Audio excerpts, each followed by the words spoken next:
I haven't really touched my computer for gaming in quite a while because I have RX 580, 8 gigabytes. It's not like horrible, but anything that has come out like current gen and also on PC, no way I'm running it with this graphics card. But everything else was good. I had like really good CPU, enough RAM, blah, blah, blah. Guardians of the Galaxy, I was really badly wanting to play, right? We figured out how to like share Steam libraries. So I was like, oh, well, it's here. Well, I really badly want to play it. So I tried this whole GeForce Now thing because apparently you play whatever games you own, you run it onto the service, you use their rig, and you sort of stream it.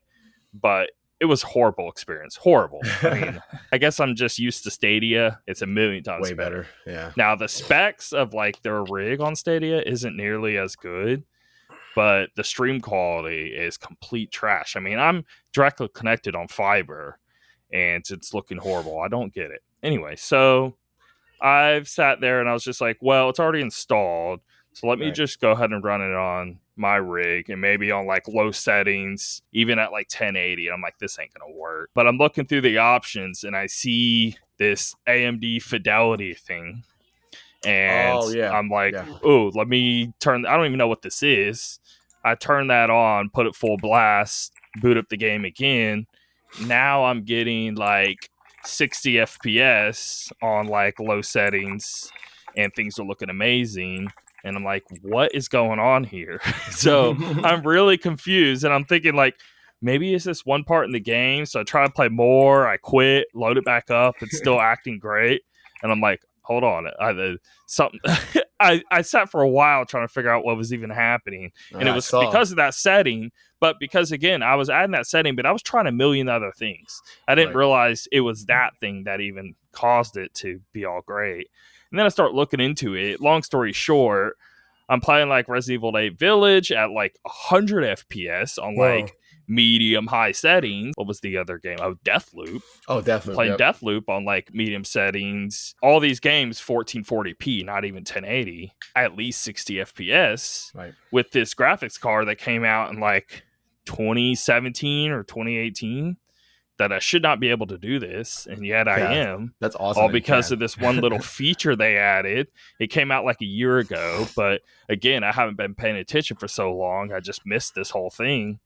And it's very weird because this has never happened to where years later, some new thing comes out, and now you're able to just use an old card and play current games again. When is this? I mean, this is weird. This is wild. And it's super cool. Nuts. And what they do too is you don't have to have AMD. You can use NVIDIA or AMD card. It's just something they allow for anybody if you select the option. I say that because GeForce has their own thing, DLSS. Only certain cards can even use it. Right. So it's not pointless, but it's kind of dumb in the sense of, okay, well, you need like a 2060 at least to be able to even have that option to turn it on. But why would you even be turning that on if you had a card that good to begin with? I get that. There would be no need, because what it does is like, it may make it run like a little better, but it almost like adds a new graphical overlay, and it technically makes the game worse overall. That's why I don't have it on in Guardians. I turned it off because I didn't need it. Yeah. But the point is if you had something worse, it's going to look a million times better. Right. But you might as well leave it off if you could run it otherwise. Now, you could probably get maybe a 30 or 40 more FPS out of it. Let's say you were playing Guardians at like 100 FPS and you turn that on, maybe you would go to 120. Right. I messed with it, and you're exactly right. It was basically, the game looked beautiful no matter what. And then I turned on the DLSS, and it was up to like 130 something the whole time. Then I turned it off, and now I'm like hovering around like 90-ish, which it's so funny how spoiled you get, because now I'm like, damn, I'm only getting 90 frames. Meanwhile, you got people who are like wishing like they're choosing 4K 30 on a console, right? I'm over here like, okay, PS5, I'm about to get my Series X, but I have a Series S. But the only reason I've been on them so much because my computer thing.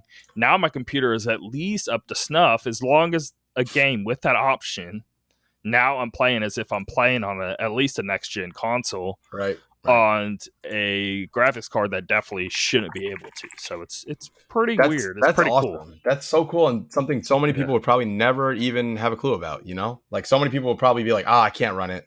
That So sucks. if you have an older graphics card, regardless of the card, is what I'm saying, you don't need AMD. It's just AMD tech. It's just software based, and it's up inside the games and the options. It's called AMD Fidelity Super Resolution, something like that. There's super Yep. resolution and they're sharpening. They do different things, but you're still going to use both, use one, use the other, but they're now things that exist as of like a year ago, and they Yep. weren't even that great when they came out, but they're really good now. I guess they've had a lot of updates and things have went a long way because it's also open source, so anyone can throw in and add to the development of it. So I that's see. probably why it's accelerating so fast because there's more people on it. Now DLSS still looks better, but again, Right. it's mainly due to the hardware because you Right. need higher hardware to even make it functional.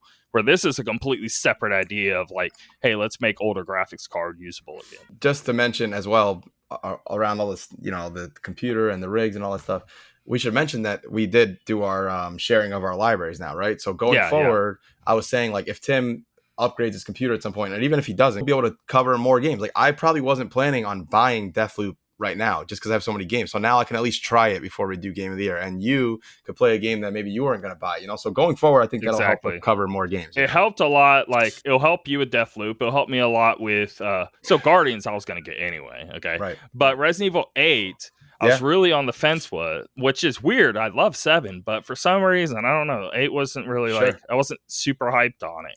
Right. Right. But now I can play it anyway, and I'll Yep. just fill it out, and then if Perfect. I keep playing, I keep liking it. Next thing I know, what if it is my game of the year? I don't freaking know.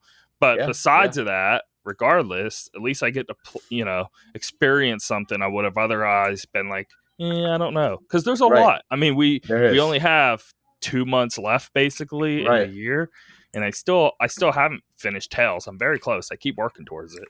I Yep. mean, it's a Yep. long JRPG, but it's very, very good. So, and I Did say I? long, it's nothing crazy. It's not like Persona 500 hours. I mean, this is 30, 40 hours at the most. I want to say Right. even 30.